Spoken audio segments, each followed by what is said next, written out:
duyulan derin birkaç sesi kim izlerse o daha çok anlar.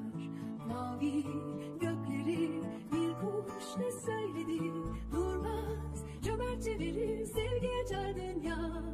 Kim anlarsa o olur bir umut yarına. Durmaz, cömertçe verir, sevgi açar dünya.